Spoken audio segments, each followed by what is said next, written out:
Hi, everybody. I am Dr. Grace Lordan, the host of Workforce, a podcast that blends behavioral science insights with practical insights to help you understand what's happening in your workplace. In a recent episode of Workforce, show notes for the full link, I met Tom Curran, my colleague at the London School of Economics and the expert on perfectionism. You are listening to bonus content for our perfectionism episode, and here I am talking to Tom about how you can manage perfectionism and also asking the question, should we ever hire a perfectionist? Let's hear what Tom has to say. Related to being a perfectionist, and you've used the term managing perfectionism in our discussions, are there any kind of tips that you can give people who might be struggling with perfectionism? Okay, three things I think are really crucial for combating perfectionism.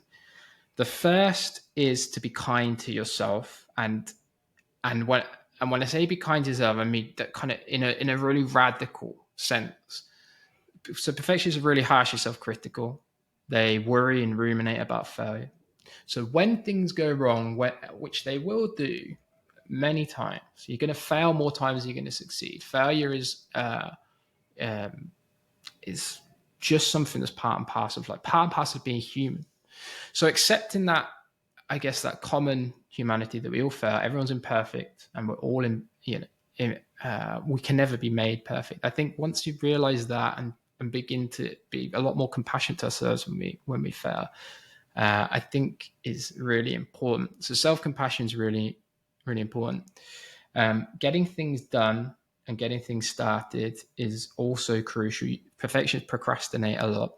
So being able to accept when things are just good enough is really important. Easier said than done, but a lot of the things that I tell my students are really true also for people in the business world. Sometimes the hardest part is starting. So it doesn't matter what it is. If you've got to do a project, if you've got to do a presentation, if you've got to write a really testy email, just get started and force yourself to break through that initial writing block or that initial block of, it feels overwhelmed to start something. So just start. And it doesn't matter the quality. Sometimes it doesn't even matter the content. Just get started. And that helps break through a lot of the issues around procrastination. And thirdly, I think surround yourself with people, move towards people. Perfectionists tend to move away from people, particularly in evaluations where situations where they're going to get judged, presentations or important meetings, because they fear the negative social evaluation. So a third piece of feedback, and I think this is really important, particularly in workplace settings, is to move towards people, build good, warm, collaborative networks, and help and discuss, particularly young people in the workforce, because we know that young people are increasingly more perfectionistic. Build good communities, and I think that also helps break down the anxieties and tensions that are associated with perfectionism, and it helps us feel more confident to push ourselves into situations where we don't feel comfortable because we have that social support. So I think those are the three big. And for managers, Tom, so if I was to put those to managers, I would say be kind towards perfectionists in your team, make sure that you get them started and pay attention to their procrastination and build some community in the workplace. Is there anything else that you would add for managers to pay attention to? Yeah, perfectionists are really easy to spot because they'll be the ones who are probably in a little bit later. They might be working after hours. They might seem really anxious about important events like big talks or sending off important reports. You find a lot of hesitancy and doubt and anxiety. And managers will see these individuals all the time, and they'll also recognize that they're extremely valuable colleagues because they do have some really positive traits. But it's managing those anxieties that I think is going to be really important for perfectionists. So for these people in particular, it's really, really important to keep communicating value, keep communicating that they matter, and provide as I mentioned earlier, but this is so important, provide a culture of safety where people feel like it's okay to fail. It's okay to slip up. We all do it. And it's not an indictment on you. It's not a reflection on how the company views you. It's just part and parcel of working in, industries these days that are very fast moving.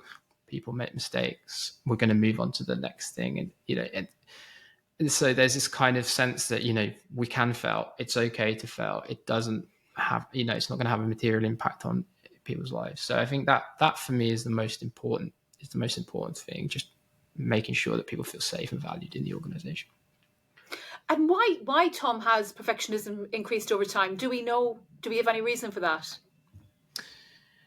Well, that is explained in a lot of so that question is a huge question. When I answer in 30 seconds.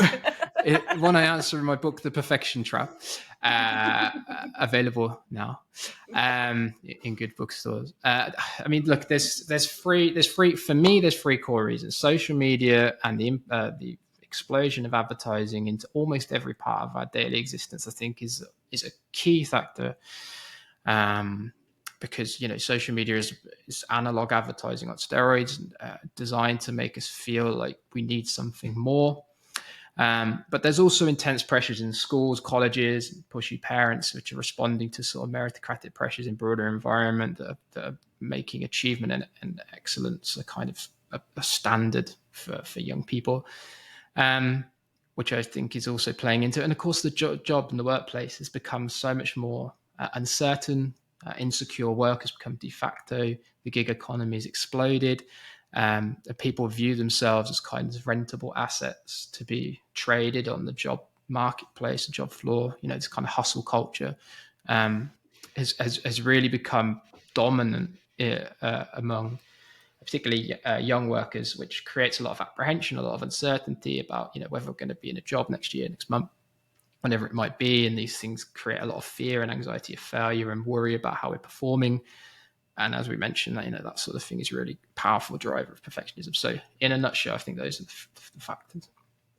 Are there any particular jobs where perfectionists thrive and ones where they don't do so well? Because if I think about it as a trait, and if I think about it as somebody who's going to at least hit excellence the majority of the time, I can imagine some occupations where that's really valued, but others where it would actually be a deterrent.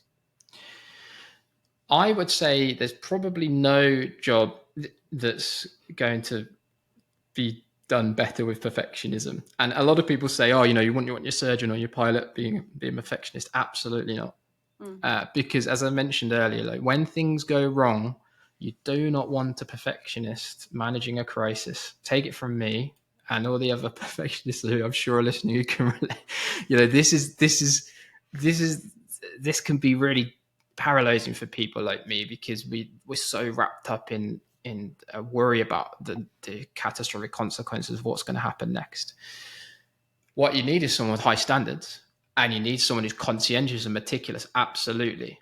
But you need also someone who's going to be able to manage those moments of uncertainty. And with the economy the way it is, how jobs now are really moved from sort of routine 9 to 5 to kind of difficult, uncertain, a lot of innovation, a lot of unknown. Perfectionism is not really well suited to this workplace and this economy. So we need to recognize that whilst high standards are important, a push for perfectionism is going to hold us back.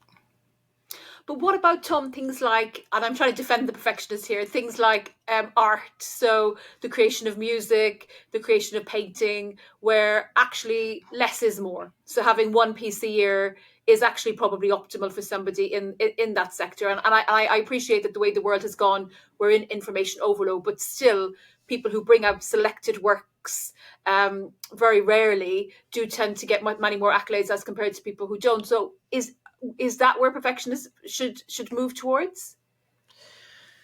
Well, that's an interesting question, and certainly I've always struggled to produce quantity in my work, and I think this is a constant struggle for the perfectionist too, because I'm unable to just let things go out if they're of what I consider to be a substandard level.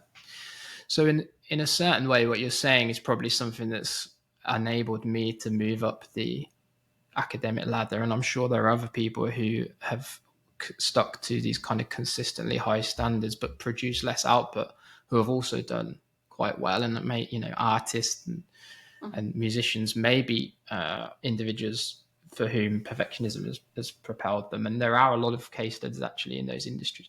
So I think there is an argument to be made, but the cost to that is quite high, because with those worries comes a lot of mental health struggles, a lot of anxiety, a lot of depression, and again, you see a lot of these issues overrepresented in these industries too. So it's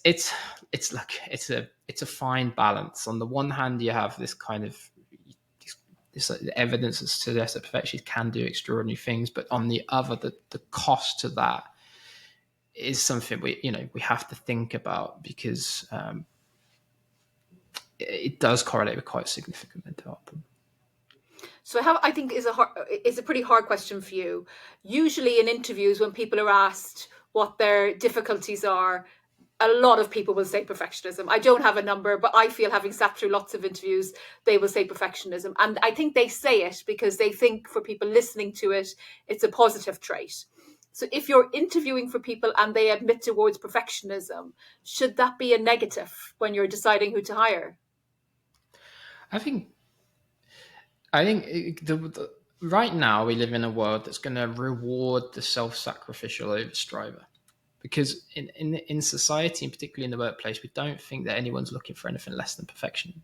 Particularly when when you think about how competitive the job market is, when you think about how competitive it is to get into schools and colleges, and we feel like we need to overcompensate in those situations to kind of almost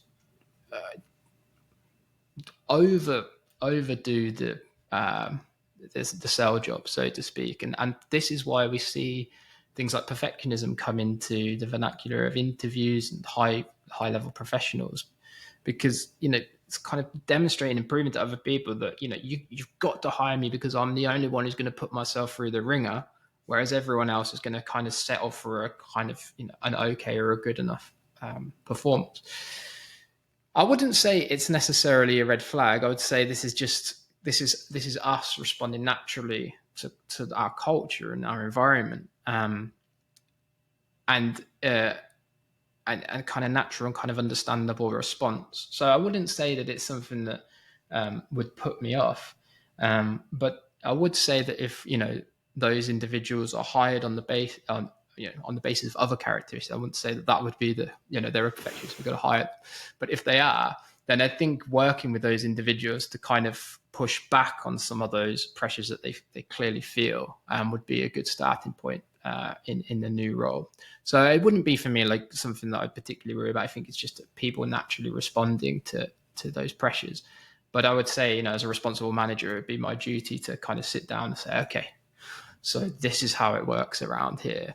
And those kind of pressures are not are not the types of pressures that we're going for. So I think that for me, that would be how I would manage that situation. You mentioned that younger people have a higher rates of tendency towards perfectionism as compared to older people. Are there any other kind of characteristics, demographics of people who have higher tendencies towards perfectionism?